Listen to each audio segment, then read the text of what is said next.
చాలా బాధాకరం. తెలంగాణ రాష్ట్రం ఏర్పాటులో ముఖ్య భూమిక పోషించిన అందశ్రీ కవి రూపకంగా, పాట రూపకంగా అన్ని విధాల తెలంగాణ సాధించుకోవడానికి వారు ముఖ్య భూమిక పోషించిన వారు ఈరోజు అకస్మార మరణం వల్ల మేమందరం కూడా తీవ్రమైన దిగ్భ్రాంతి వ్యక్తం చేస్తూ ఉన్నాం. నిజంగా ఈ రాష్ట్రంలో ఒక గొప్ప కవిని మనం కోల్పోవడం జరుగుతూ ఉంది.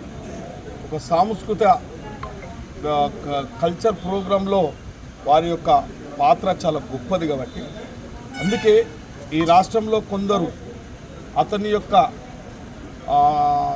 కవిగా గుర్తించకపోవడం, గాయకునిగా గుర్తించకపోవడం, ఇప్పుడున్న రాష్ట్ర ముఖ్యమంత్రి గారు వారికి అన్ని విధాల ఆదరించే విధంగా వాళ్ళ యొక్క ప్రాధాన్యతను వాళ్ళకు గౌరవం దక్కే విధంగా కూడా వాళ్ళు రాసిన పాట జయ హే జయ హే జయ తెలంగాణ అనే గేయము అది తెలంగాణ జాతీయ గీతంగా మరి రూపుదిద్దుకుంది.